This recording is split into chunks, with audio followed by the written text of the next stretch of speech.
नमस्कार। हम सबकी जिंदगी में एक तलाश होती है, किसी ऐसे इंसान या ऐसी शक्ति की जिस पर हम आंख बंद करके भरोसा कर सकें। एक ऐसा विश्वास जो कभी टूटे नहीं। ये एक बहुत ही बुनियादी मानवीय खोज है। तो फिर सवाल यही आता है कि आखिर किस पर भरोसा किया जाए? कौन है जो इस भरोसे के लायक है? ये एक ऐसा सवाल है जो हम सब कभी न कभी खुद से पूछते जरूर हैं। और आज हम इसी सवाल की गहराइयों में उतरेंगे। तो चलिए इस सफर की शुरुआत करते हैं विश्वास के सबसे शुद्ध रूप को समझने से। वो भरोसा जिसका अनुभव हम सब ने अपनी जिंदगी में कभी न कभी जरूर किया है। सबसे पहले ये समझते हैं कि भरोसा इतना जरूरी क्यों है। देखिए, जब भरोसा होता है ना, तो मन की सारी चिंताएं, सारी बेचैनी खत्म हो जाती है। दिमाग एकदम साफ हो जाता है। और जब मन शांत और साफ होता है तो हम जिंदगी में बेहतर फैसले ले पाते हैं, है ना? इसे समझने के लिए सबसे अच्छा उदाहरण है एक छोटा बच्चा। सोचिए, एक रोता हुआ नवजात जैसे ही अपनी माँ की गोद में आता है, एकदम चुप हो जाता है। क्यों? क्योंकि उसे दिल से पता है, वो बिना किसी शर्त के भरोसा करता है कि ये जगह दुनिया में सबसे महफूज है। यही है समर्पण, यही है असली विश्वास। लेकिन बचपन का वो मासूम सा भरोसा हमेशा तो नहीं रहता। जैसे जैसे हम बड़े होते हैं, दुनिया की सच्चाइयां हमारे सामने आती हैं। तो अब बात करते हैं भरोसे के उस पहलू की जो थोड़ा जटिल है और अक्सर हमें निराश भी करता है। बचपन का विश्वास दिल से होता है, वो अंदर से आता है। लेकिन बड़े होकर हमारा विश्वास प्रैक्टिकल हो जाता है, यानी व्यवहारिक। हम किसी पे भरोसा तब करते हैं जब हम उसे जानते हैं, उसके साथ हमारा अनुभव अच्छा रहा हो। ये विश्वास बनाना पड़ता है, ये अपने आप महसूस नहीं होता। और असल में सारी समस्या यहीं से शुरू होती है। हमारा तजुर्बा यही बताता है कि इंसानों पर किया गया भरोसा बहुत नाजुक होता है, कभी भी टूट सकता है। हम दोस्तों पर, परिवार पर, अपने लीडर्स पर, यहां तक कि देशों पर भरोसा करते हैं। और फिर क्या होता है? धोखा मिलता है, निराशा हाथ लगती है। तो चलिए, अब जरा इसमें और गहराई से उतरते हैं। आखिर ऐसा होता क्यों है? क्या वजह है कि दूसरों पर रखा हमारा विश्वास इतनी आसानी से टूट जाता है? यही वो सवाल है जो हमें इस पूरी बात की जड़ तक ले जाएगा। क्या कारण है कि हम किसी इंसान को समझने में, उसे परखने में इतनी बड़ी गलती कर देते हैं? इसे समझाने के लिए हमारे सोर्स में एक बहुत ही कमाल की मिसाल दी गई है, आइसबर्ग की, यानी हिमशैल की। कहा गया है कि किसी भी इंसान का व्यक्तित्व एक आइसबर्ग जैसा होता है। अब ये देखिए, ये कितना दिलचस्प है।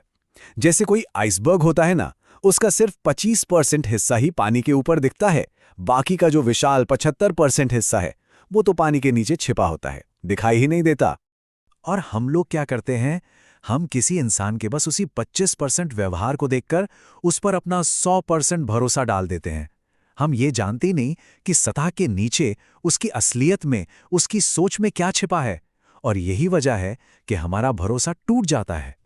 तो फिर सवाल ये उठता है कि अगर हम दूसरों को कभी पूरी तरह जान ही नहीं सकते, तो फिर भरोसे की पक्की जमीन मिलेगी कहाँ? तो सोर्स कहता है कि जवाब बाहर नहीं, अंदर है। जी हाँ, विश्वास की असली यात्रा अपने अंदर झांकने से शुरू होती है। दूसरों को जानने की इस दौड़ से पहले एक सवाल है जो हमें खुद से पूछना है, मैं कौन हूं? ये छोटा सा सवाल है, लेकिन बहुत ही शक्तिशाली। ये हमें आत्मचिंतन की ओर ले जाता है। और यही इस पूरी बातचीत का टर्निंग पॉइंट है कि किसी और पर भरोसा करने से पहले खुद को जानना सबसे ज्यादा जरूरी है। जब तक हम यही नहीं समझेंगे कि हम असल में कौन हैं, तब तक हम किसी और को सही मायने में कैसे पहचान सकते हैं?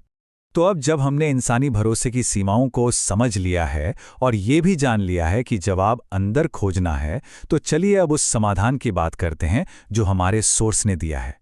एक ऐसा सहारा जो कभी टूट नहीं सकता, कभी डिग नहीं सकता।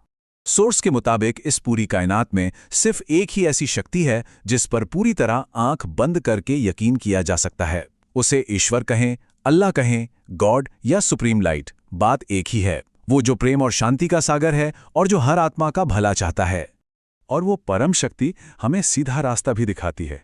वो कहती है, अपने आप को ये शरीर मत समझो, तुम एक आत्मा हो, एक रोशनी का बिंदु, और मुझे मेरे असली रूप में याद करो, मेरे बताए रास्ते पर चलो, बाकी सब मैं देख लूंगा, मैं तुम्हारा कल्याण करूंगा। ठीक है, तो ये तो हुई थियरी। अब सवाल ये है कि इस रास्ते पर प्रैक्टिकली, यानी व्यवहारिक रूप से कैसे चला जाए, करना क्या होगा? इसके लिए 3 बहुत ही सीधे साधे कदम बताए गए हैं। पहला, ये मानना और समझना कि हम एक चैतन्य आत्मा हैं, ये शरीर नहीं। दूसरा, उस एक परमात्मा को उसके सही स्वरूप में पहचानना। और तीसरा, बस फिर पूरे विश्वास और समर्पण के साथ उसके दिखाए रास्ते पर चल पड़ना।